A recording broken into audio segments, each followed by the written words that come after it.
The ruins of great cities do not tell us everything about the people who built them. In these mud-walled streets, a mystery 5,000 years old still lingers. The key to it may lie with the river Indus, a mystical silver serpent that rises in the Himalayas and uncoils through an immense landscape.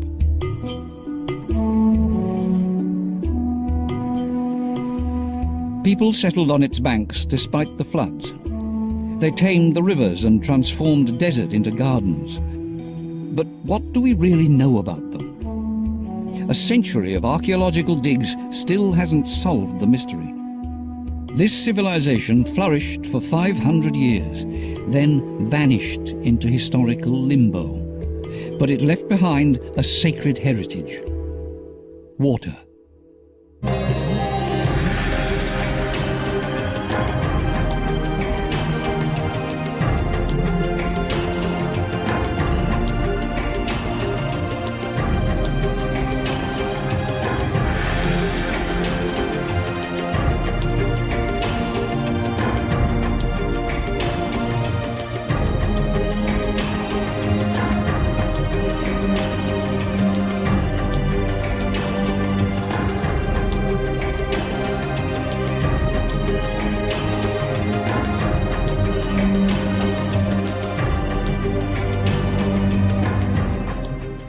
One day at sunrise, after his morning ablutions in the waters of the Sarasvati, Srila Vyasadeva sat down to meditate. The great sage saw certain anomalies in the fibre of the millennium. He foresaw that the life of everything material would be cut short for lack of virtue.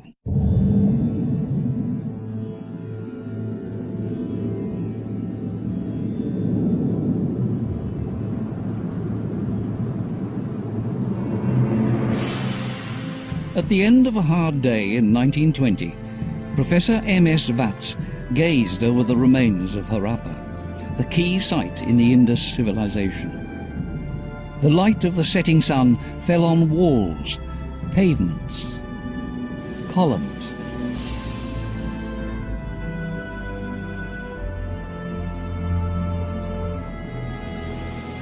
At the same time, several hundred kilometers away, Professor R.D. Banerjee was excavating the ruins of a gigantic city, Mohenjo-Daro.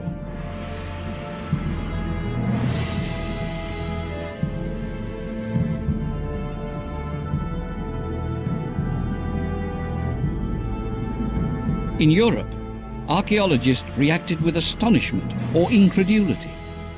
European scholars had always downplayed the extent of early Asian civilizations. Since then, no less than 1,000 sites have been discovered in a region covering 1 million square kilometers. The Indus, born of the Himalayan snows and bounded by Pakistan and India, is 3,000 kilometers long. Its valley was home to a flourishing civilization.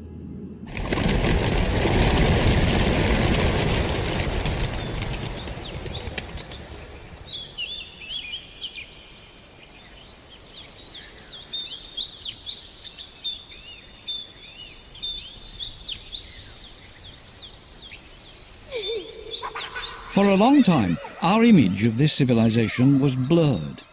The first archaeologists thought they had discovered cities of children. They unearthed toys, dice, whistles, marbles.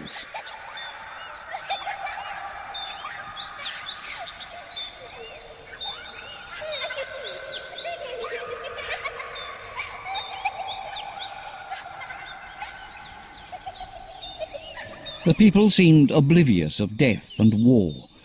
They appeared a carefree, happy population, the Arcadians of the Indus.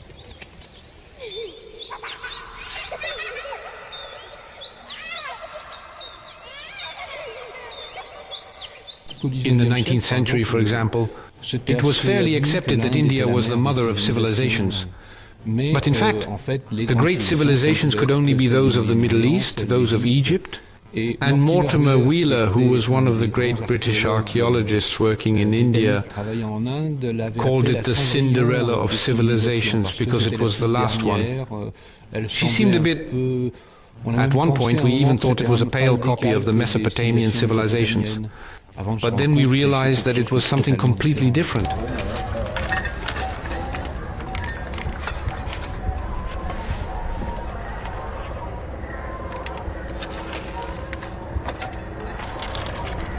When we started digging, we realized that there was no material whatsoever reminiscent of Mesopotamian civilizations. On the other hand, we quickly realized that we were dealing with huge cities. Some sites are over 200 or 300 hectares in size. Mohenjo-Daro is probably the largest of all ancient cities in terms of surface area.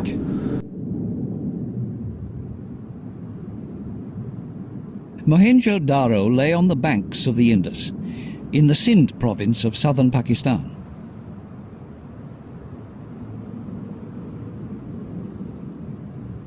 "2,000 years before Christ, this land was settled by newcomers from the border regions of ancient Persia. Today it is desert. But on this spot they founded the largest city of the Indus civilization, with 40,000 people and an area of a square kilometre.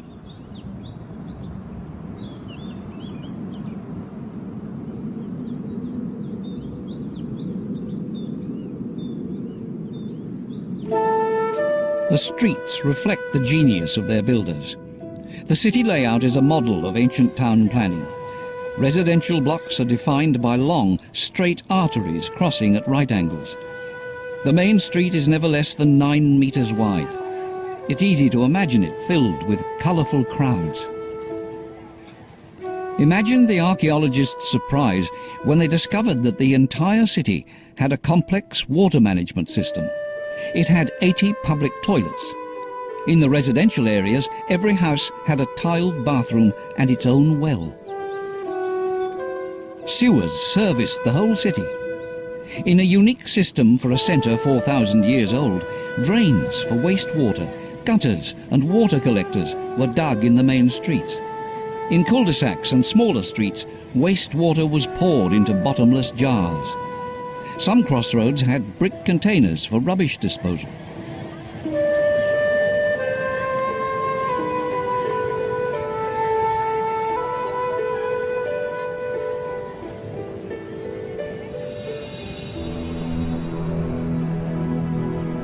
The most spectacular discovery was made at the top of the city. On a huge brick platform, the last refuge from the devastating floods of the Indus, the people of Mohenjo-Daro built a great bath. For their daily ablutions they came to this pool. Round about it was a gallery with fountains.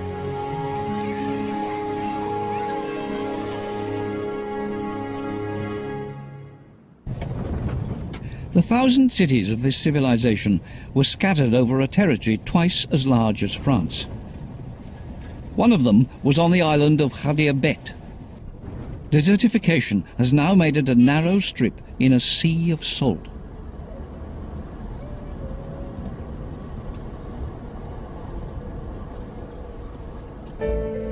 The city was Dholavira, a junction for the trade routes crisscrossing the marshy region of Kutch. The Indus builders mostly used brick, unfired bricks for walls and fired bricks for foundations. In Dholavira, archaeologists also discovered monumental stone walls, 15 meters high. The walls testify to the mastery and science of their masons, who must already have been familiar with plumb lines and water levels. Dholavira's carpenters used Himalayan cedar in columns that fitted perfectly into the finely cut and polished stonework.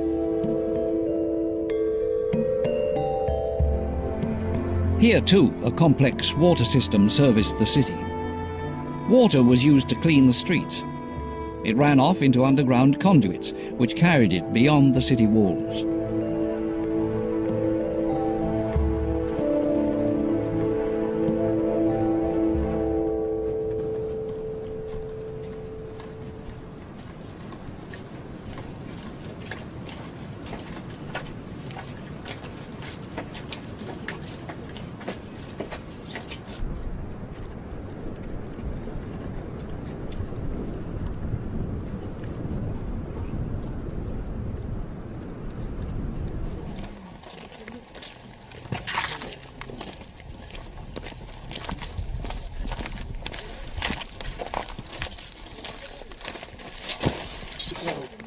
Since it was discovered in 1989, an entire city has gradually been unearthed from sediment over 8 meters deep.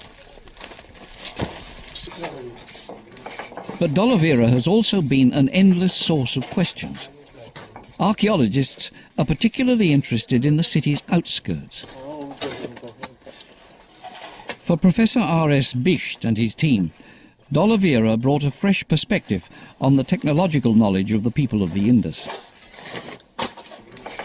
The dig showed that the builders of the city had burrowed right to the bedrock. As the archaeologists dug deeper and deeper, they uncovered strange structures like deep pits. For a long time, they couldn't explain their purpose.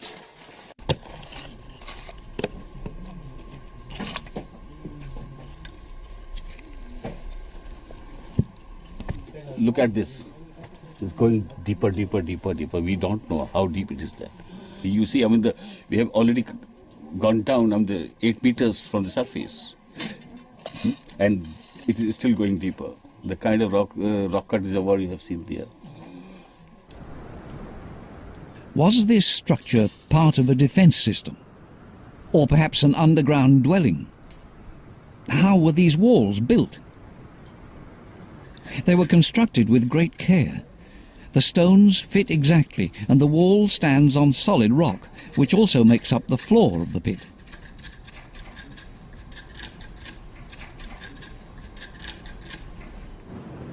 I am standing in a long and deep reservoir cut through the limestone rock.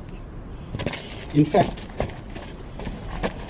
this is the first example of rock architecture, rock cut architecture by the Harappans. It is continuing for the eastward on that side, for the westward on that side. We have already confirmed the western end of this reservoir, which lies 85 meters away further west.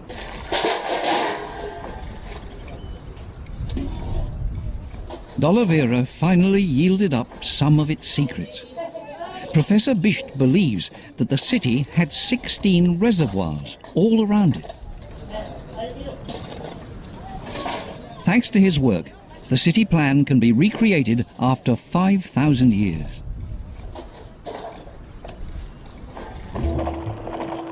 Dholavira was surrounded by 250,000 cubic meters of precious water.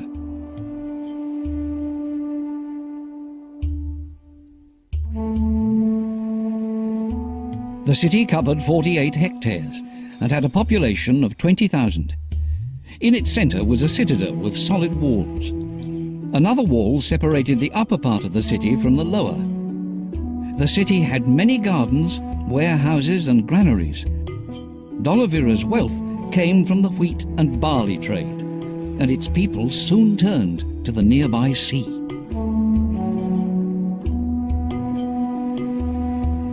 Even after the general plan of the city was recreated, it still took archaeologists some time to work out how the reservoirs surrounding it were filled.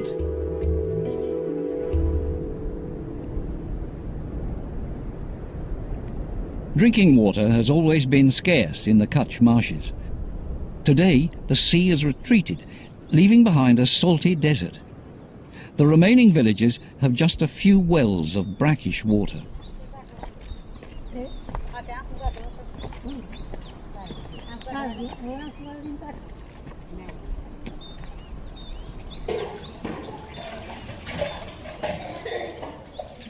And yet the people of the Indus survived in this hostile environment.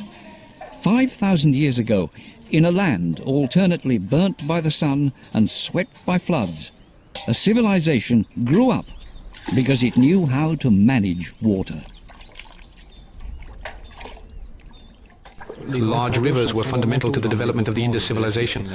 As with all agricultural civilizations, it's thanks to them that we can have an irrigated agriculture that will enable us to feed cities, where we'll increasingly have a different population, who will no longer be peasants, but rather workers and craftsmen. In the past, the Indus River flowed over an immense flat plain, and it was on this flat land that crops could be grown, with the risk of seeing one's field disappear every year. Every year in July, The monsoon covers the Pakistani countryside in a blanket of rain. That's when the Indus, swollen by the melting Himalayan snows, breaks its banks. It spreads everywhere, covering the earth with a coat of clay.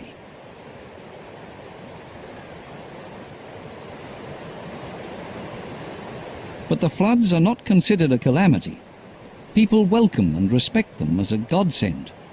Their properties are mainly out of reach of the rising waters. How did the people of the Indus manage to tame the devastating floods 5,000 years ago? The archaeologists found the answer in the ground around Dholavira. In dry riverbeds, which become torrents during the monsoon, they found traces of stone structures. These were the remains of dams built to control the flow of water.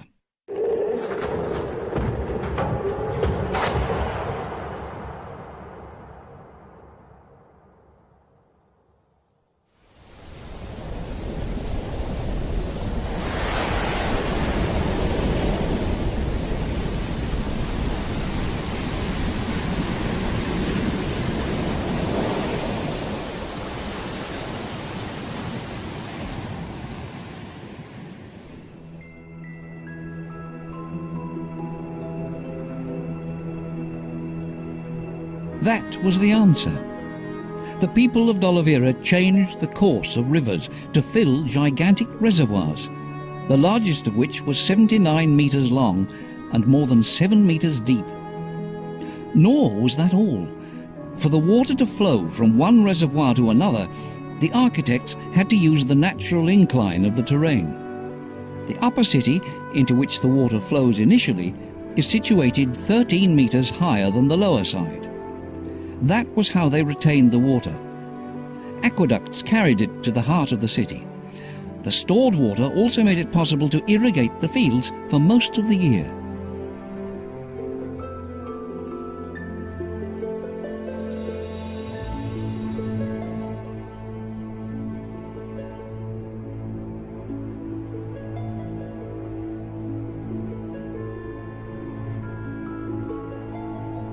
The plan of the city was entirely devised to collect the precious water. Dholavira, mistress of the river, seemed to float on mirrors of silver.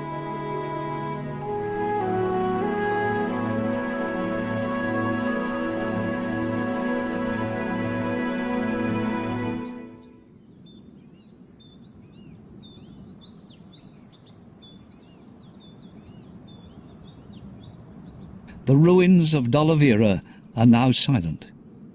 The relentless heat splits the stone. Water no longer flows in the streets. And yet a strange atmosphere surrounds the visitor. For this city worshipped water more than any other. The citadel at the top of the city also had an ingenious system for collecting rainwater.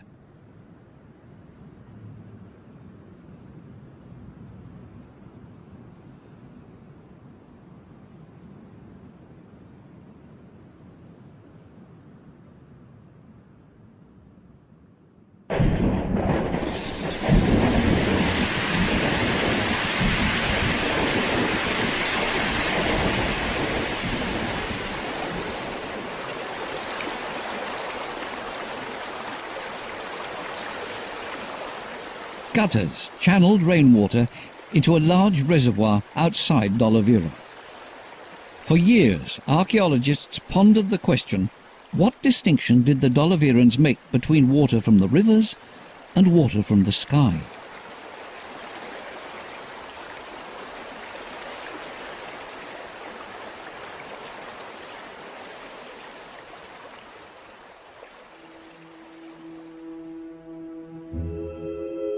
For the people of Dholavira, water was the fundamental element in their survival. Its marriage with the earth made crops possible. Its alliance with man allowed souls to be purified.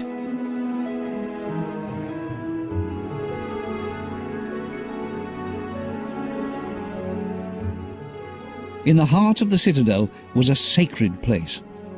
There, in the middle of a paved esplanade, the Dholavirans had placed 2 tanks and a well, whose mouths gaped toward the heavens. But the men who dug them were thinking of the depths of the earth.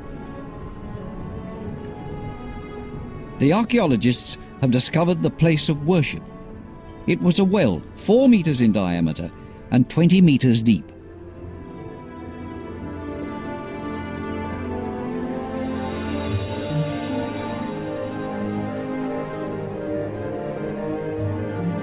Women came here to draw water. The edge of the well still has the grooves where the women drew up their water skins with ropes.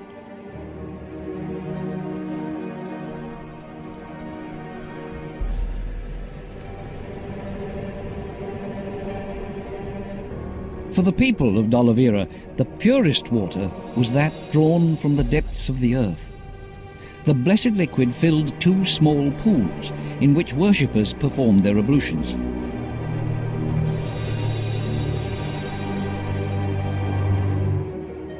When descending these steps, they were encountering the power of the earth, the universal mother, and the purifying power of water.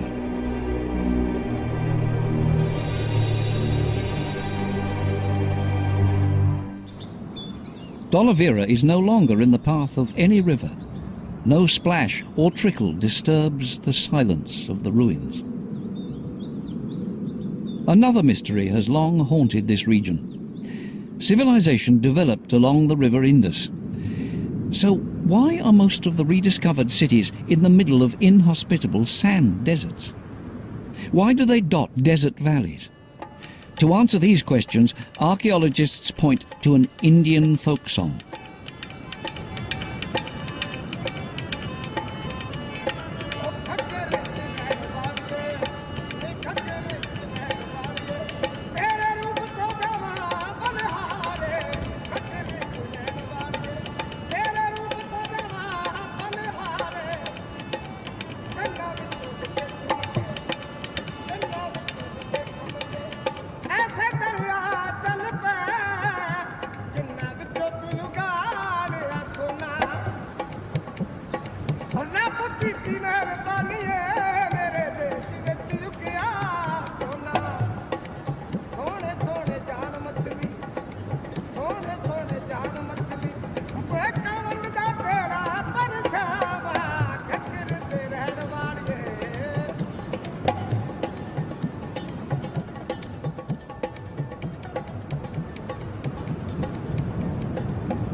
The Haga Hakra, a river long thought to be a mere legend, once flowed through the Thar Desert.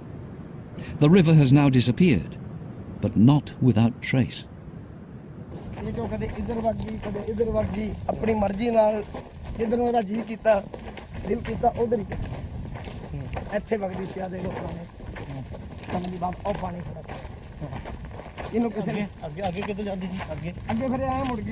Still water is stagnating.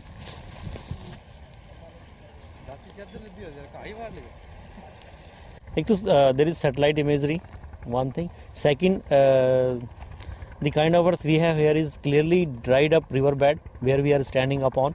Second, third, evidence of water is still existing there. Otherwise, there was no point of having water there. It is no pond. It is part of riverbed. So these three evidence. 4,500 years ago, a powerful river flowed through this plain. So the Haga Hakra, said to have risen high in the Himalayas, was not a myth after all. While excavating some unusual earthworks, archaeologists discovered dikes that protected fields from flooding. They found the same brick walls, the same system of water management, the same dams.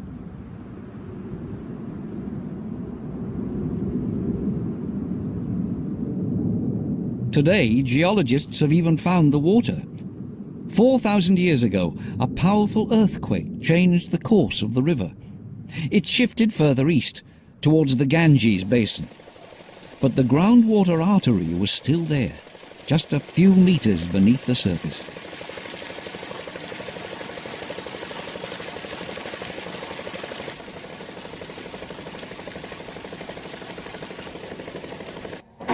From 1990, new wells were dug and the precious water began to flow again.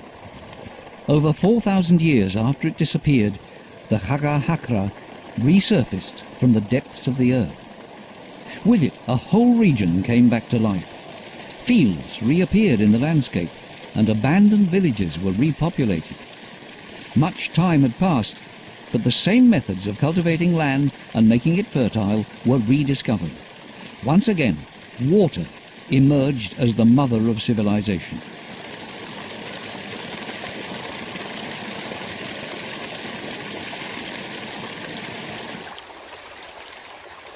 "2,000 years before Christ, fields of wheat and barley surrounded the cities between the Indus and the Khaga Hakra. Traces found on pottery show that cotton was cultivated. The peasants also grew peas and sesame seeds. They kept buffaloes and zebu cattle, sheep and goats. A diverse, bountiful agriculture fed the cities and kept them prosperous.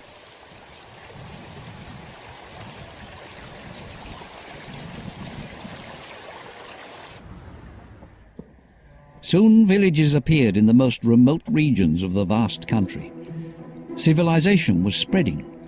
In the walled cities, artisans were able to perfect their skills. Every city had its craftsman's quarter.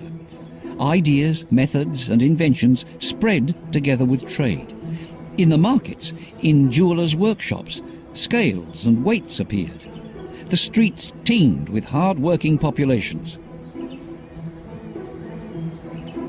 Stonemasons fashioned new tools, such as jasper drills or polishing stones.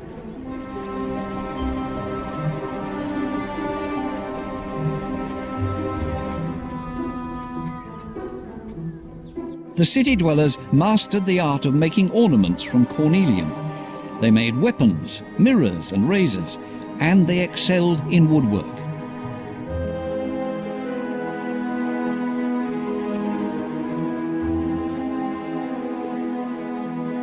Their ceramics reached every corner of the East. They mastered the art of working copper and bronze. Artists carved ivory and set semi-precious stones in gold to make jewelry. The level of production was such that the civilization seemed on the verge of an industrial era.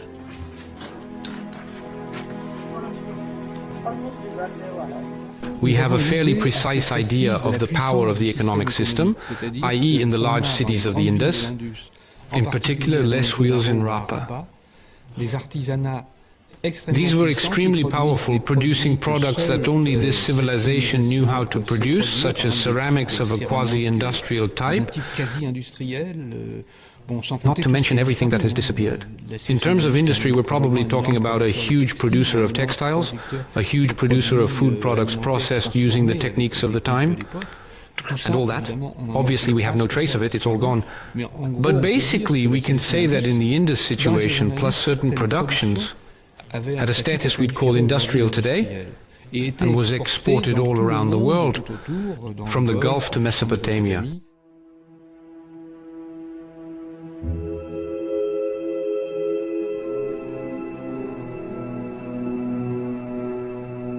With their first trading journeys, the people of the Indus took care to mark their products with clay stamps or copper plates.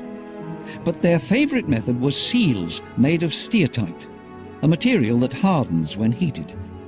Merchants hung them around their necks, and they were widely used.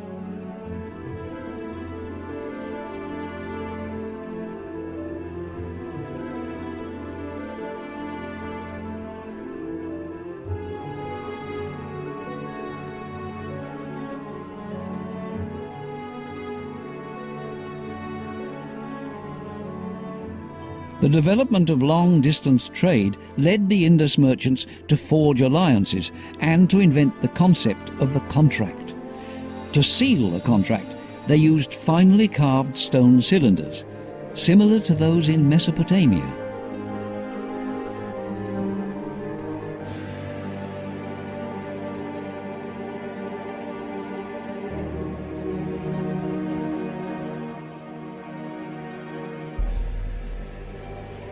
More than 2,000 of these seals have been found.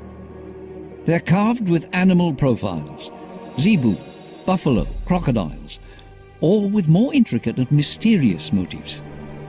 Inscriptions accompany the images. Archaeologists have identified over 400 recurring signs. One of the problems of the Indus was that these people wrote. We know this, we have thousands and thousands of documents, but they wrote on a medium that was probably perishable. As a result, their real writings have never been found. What has been found is, as it would be here, street signs, indications on key rings, everything that remained solid, but the perishable medium has disappeared. So we don't know. We have no text.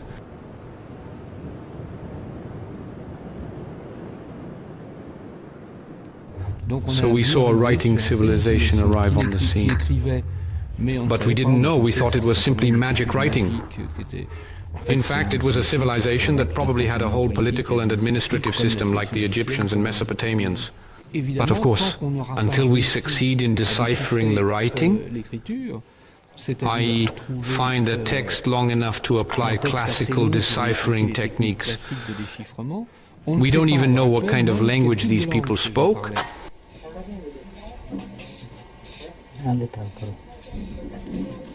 In 1999, a wave of excitement ran through the Dholavira site. At the foot of the northern entrance, the archaeological team had made a discovery. Their brushes uncovered what looked like an inscription. After several minutes of careful work, symbols finally emerged. All the workers gathered to watch. Everyone held their breath. It could be an historic moment. If the text was long enough, the Indus script might finally be deciphered. One after another, the symbols were uncovered. Made of inlaid quartz, they were over 30 centimeters high. Originally, they were probably set in a wooden tablet, long since rotted away. The team was on tenterhooks to recover a message composed over 4,000 years ago.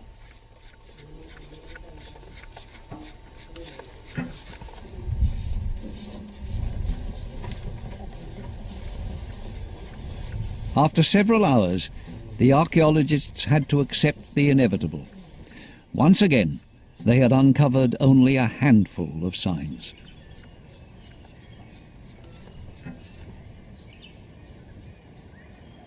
The Indus script has yet to find its Rosetta Stone. What do these signs mean? What do they tell us about the structure of a civilization that for a long time was thought to be ruled by a single man, the priest king? I think this is the oldest signboard in the world, going back to the Harappan times.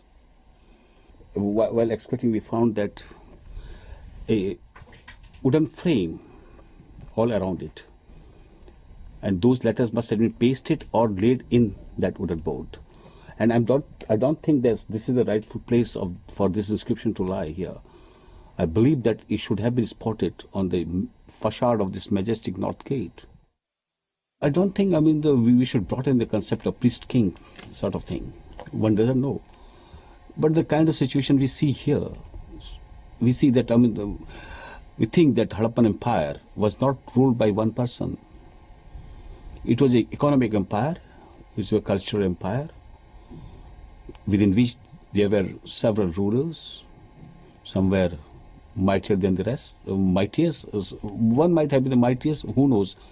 There were several kings, or some princelings, ruling over larger and smaller kingdoms.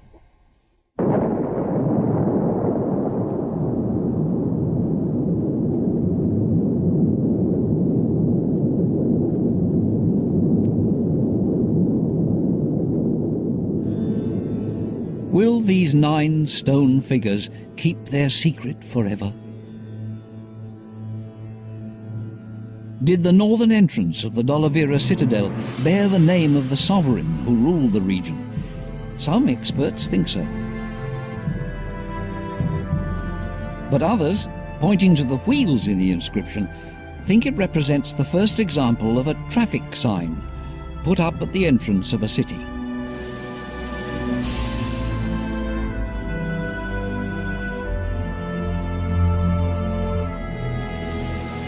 The archaeologists can only dream.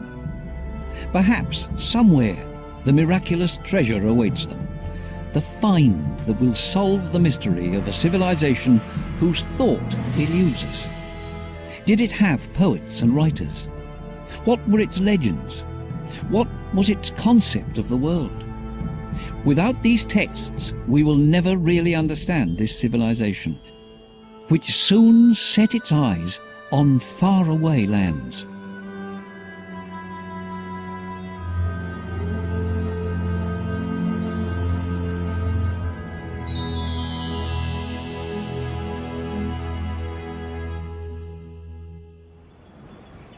"4,000 years ago, the people of the Indus set out to find the mineral resources they lacked. They needed copper, tin, silver, and lapis lazuli. Their caravans took the road west, towards Baluchistan and today's Iran. They founded colonies over 1,500 kilometers from their homeland, on the borders of Afghanistan. Soon they were looking beyond the Kutch marshes and the Indus Delta. Beyond were lands that attracted them, lands where they could establish harbours. A strategy of exchange and trade was taking shape.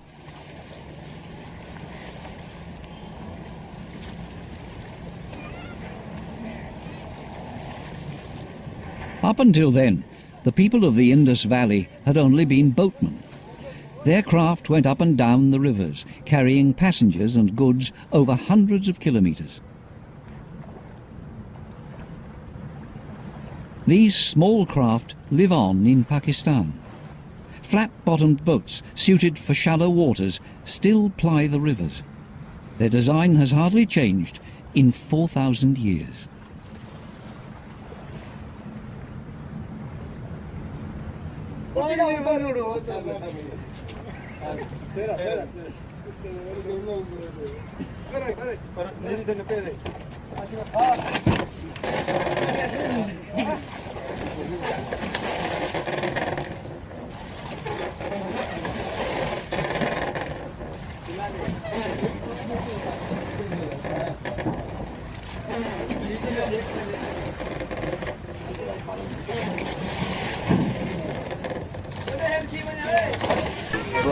The Indus is an important river for us.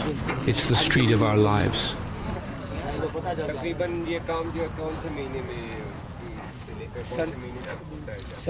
In summer, for 6 months, we can work during the dry season. We can no longer work. The water level drops and the ship's hull sinks. Cautiously, the first navigators followed the shores of the Sea of Oman westward. Sea transport soon proved its value.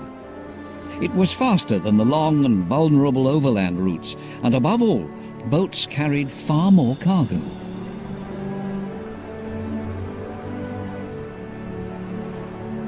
But where were the merchant vessels making for? The maritime trade of the Indus situation is an issue that has been addressed for the last 20 years or so, basically. We knew that the rivers had been used for trade between the Indus cities. The question of maritime trade is much more delicate. Material from the Indus is known to have come to the Oman Peninsula, i.e. the United Arab Emirates, and the present-day Sultana in Oman.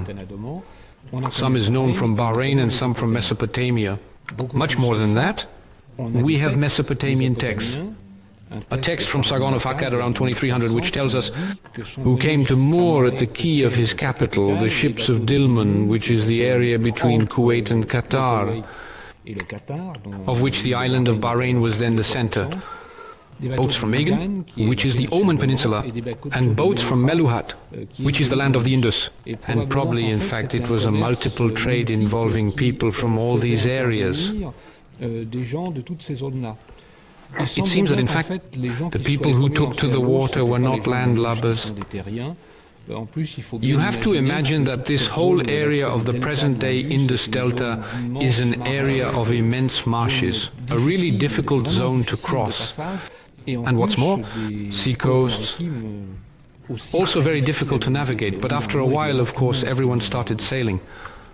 And by that time, the middle of the 3rd millennium BC was a time of great international trade. Trade in which precious objects, such as the large carnelian beads made by the people of the Indus, who were the only ones who knew how to make them. But also, trade is always about fabrics, including precious fabrics that the people of Mesopotamia, the people of the Indus manufacture and probably trade. And then there's a whole lot of stuff that comes from far away. Elephant ivory combs, all kinds of things, including from the forests of the Ganges Valley.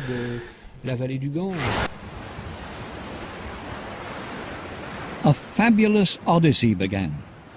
The first navigators sailed toward the unknown and discovered the world.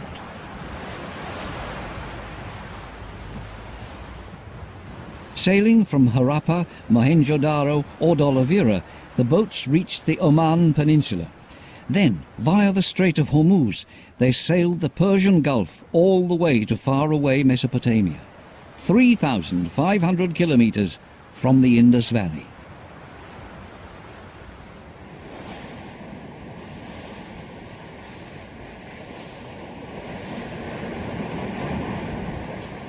Abu Dhabi, capital of the United Arab Emirates, at the entrance of the Persian Gulf. Today it is a bustling commercial port, where fishing boats jostle with freighters and tankers. And it was here that the merchants from the Indus landed.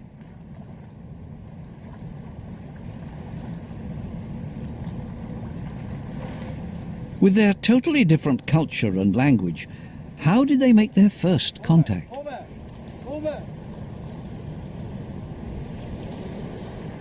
How did these people communicate when they came into contact? We have a Sumerian text, that is, from the end of the 3rd millennium in Mesopotamia, which speaks of a translator from Malura. In other words, someone who knew both the Indus and Sumerian languages. It's a pity he didn't leave us a dictionary, by the way. But really, you have to imagine that this whole prehistoric world where people are constantly exchanging ideas is a multilingual world. It's our world that is becoming a world where people speak one language plus English now. This is a world where languages often only covered a few thousand people, and the group next door spoke another language. And so, one by one, all these people had to be able to understand each other. The island of Nna. The influence of its civilization spread far and wide over the Arabian desert. Its royal tombs tell the story. In them, archaeologists have discovered cornelian ornaments and ceramics typical of the Indus Valley.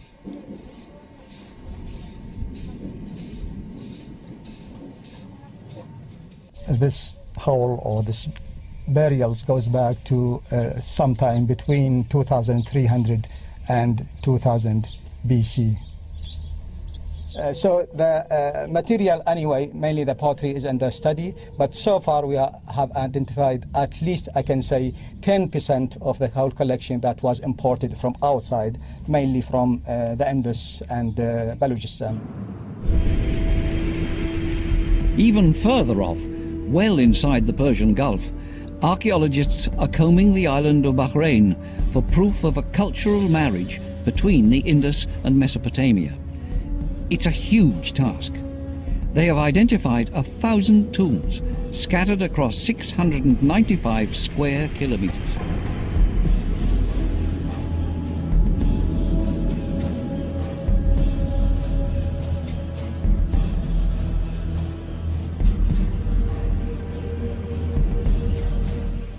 In this burial complex, Dr. Asindi is looking for the great prize, a text that would allow scholars to translate the inscriptions of the Indus civilization. In the world of archaeology, that would have the same impact as Jean-François Champollion's deciphering of Egyptian hieroglyphs in the 1820s. I hope that one day we will find in one grave two inscriptions together, Indus Valley and Mesopotamia, and we can find we solve the problem in one grave in Bahrain. This is we hope that, and don't forget that Bahrain here we have 1,000 burial mound, and if there is two merchants, two cultures, Mesopotamian and Indus Valley, coming and sit together here in Delmon for a long time, we believe that one day we will find. History teaches that even the greatest civilizations are destined to disappear.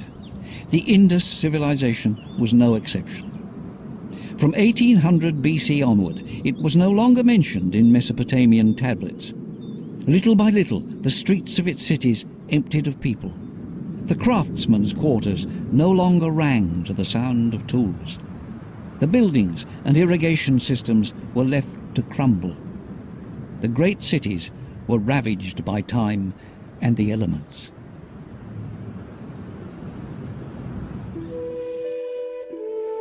How can we explain this sudden decay?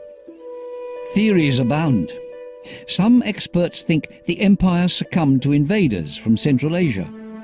Others suggest that it was devastated by floods or earthquakes.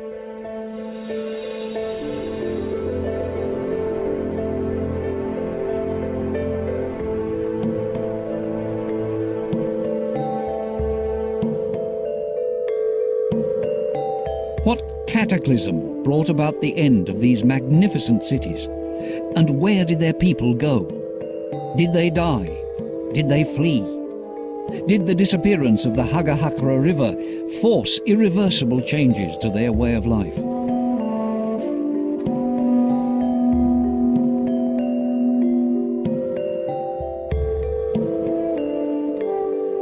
We have no texts to shed light on all this, and we know too little of how the Indus administration worked to be able to pin down the causes of their decline. And can we really speak of a decline? What do we know of the world that succeeded the Indus civilization? How did the Indus civilization disappear? The first answer is probably that it doesn't disappear, at least not like this. What is certain is that from a date that can be fixed, depending on the author, but let's say around 2000 BC, we witnessed what is known as regionalization, i.e. the disappearance of this huge cultural unit in favor of regional entities that continued for quite a long time. The big cities were abandoned, that's for sure, which in fact happens very frequently. If big cities are abandoned, it's basically because the way society works can no longer support them economically. But that doesn't mean people have left. It just means that they've begun to live differently, and that this other way of life is less visible to archaeology. That's one of the real problems. Archaeologists can't see everything. The empire literally fell apart. The fertile lands around Harappa, Mohenjo-Daro or Dholavira formed independent states. New crops appeared, and the peasants began to raise horses, camels and donkeys. Gradually, what had been one people adopted a variety of cultures. And yet, some have preserved a part of this heritage.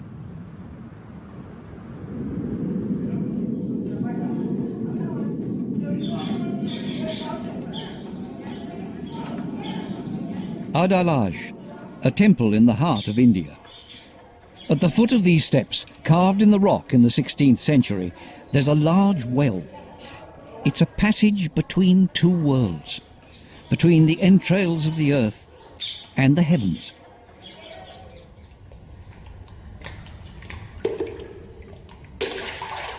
Thousands of worshippers still come here to gaze at the smooth surface of this water. It's thought to be the purest water of all. The elusive civilization of the Indus was a brilliant chapter in the human story.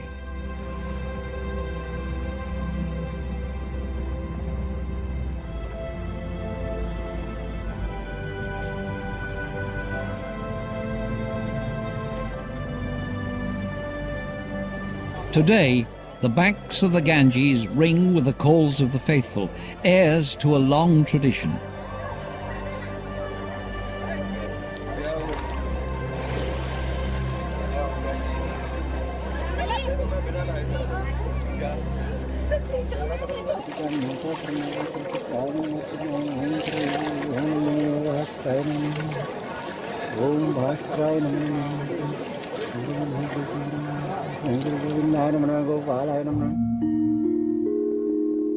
That is the legacy.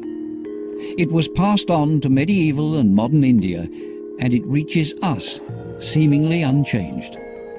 These gestures, these chants, seem to have crossed the centuries. Watching the rituals of the Indian faithful worshipping a benevolent god in the river Ganges, we see the faces of the people of the Indus, a people who, to build their empire, became the masters of the river.